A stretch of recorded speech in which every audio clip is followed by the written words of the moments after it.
Thank you, Mr. Follett. As a matter of fact, we are very keen on the digital aspects, of writings, of publishing. So it's very important for us to hear from you.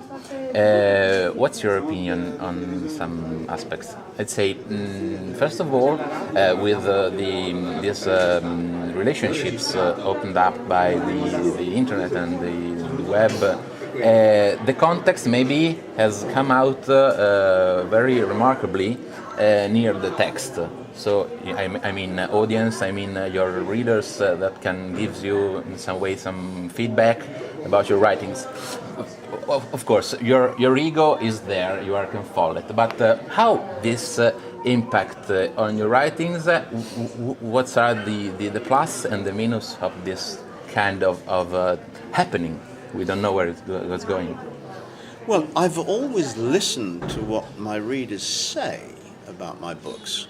I don't listen much to what critics say and reviewers, but if readers write to me or email or tweet saying they like something or they don't like something, then I listen to that. That's very important to me.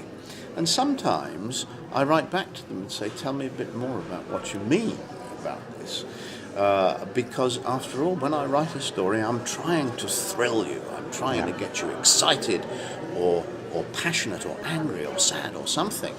And so if somebody says, well, this book was a bit boring in parts, then I think, oh my God, how could they find it boring?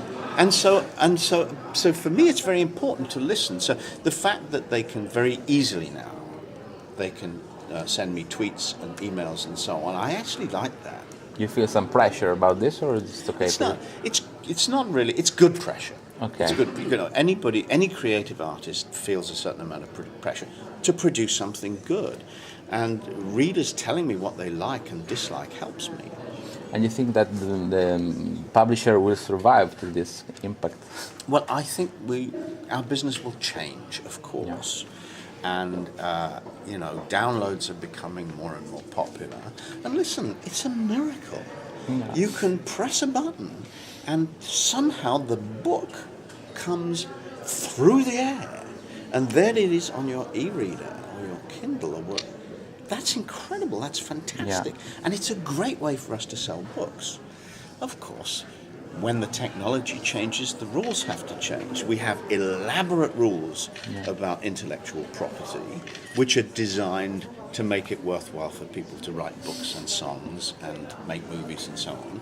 And we have to make sure that the rules of intellectual property apply to electronic media. But that's a technical problem. We'll solve that problem.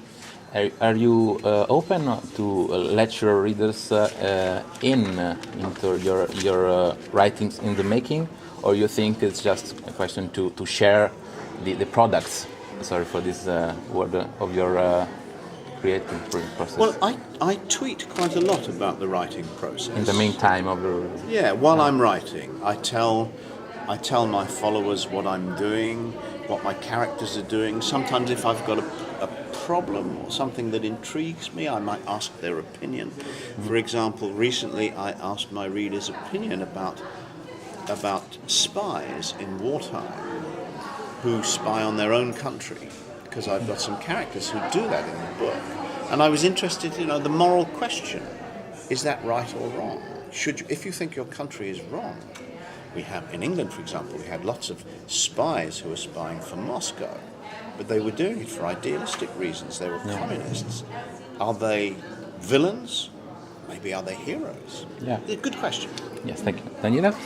Yes, just talking about your creative process, did you change your way to write during these years? Because I think that you started typing with a typewriter, and now you type with your computer and using internet during your research. So it's a silly question, but important, I think. How do you avoid the time loser of the internet? Because when you focus on writing, you have to focus on that.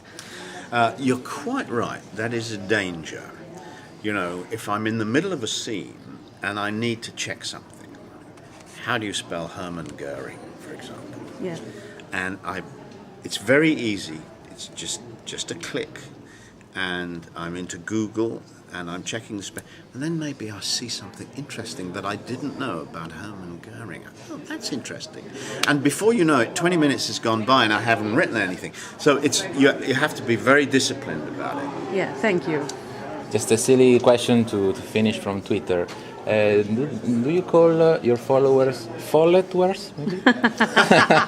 sorry. I'm really, okay, we cut out this. Thank you very much.